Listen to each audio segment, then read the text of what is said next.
Pwede mo akong tiisin. Pwede mo akong i-block sa lahat ng social media mo. Pwede mo akong baliwalain na parang hindi ako nag-e-exist. Pwede mo ako itanggi sa lahat ng magtatanong sa'yo. Pwede mo din sa akin isisi lahat ng nangyari kung bakit nagkaganito at bakit nagkaganyan. Pero hindi mo pwedeng ikaila na isa ako sa mga taong umunawa sa'yo nung halos wala nang umiintindi sa'yo. Isa ako sa pumiling mahalin ka ng buo kahit sa panahong hindi ka kamahal-mahal. Isa ako sa mga taong paulit-ulit na piniling magstay sa tabi mo. Nung oras na pakiramdam mo, iniwan ka na ng lahat. Isa din ako sa mga taong piniling unahin ka kesa ang sarili. At hindi mo kasalanan yun kasi choice ko yun.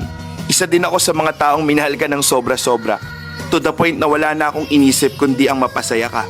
Lubos ako nagpapasalamat dahil sa mga oras na pinili kita, kapalit ay kasiyahan ng aking puso. At gusto kong malaman mo na lahat ng ginawa ko sa iyo ay wala akong hinihinging kapalit. Dahil hangad ko yung mga bagay na magpapasaya sa iyo. Dalangin ko ang lahat ng ikabubuti mo. Sa ngayon, kailangan kong maging matibay. Dahil sa ngayon, ito lang yung kaya kong ibigay para sa sarili ko. Dahil yung taong pinakamamahal ko, may nagmamahal ng iba. Masakit man para sa akin na sabihin to, pero sana maging masaya kayo sa relasyon nyo. Dahil hangad ko lang ay ang kaligayahan mo.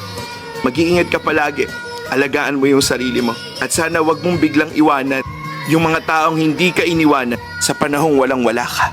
I love you for the last time.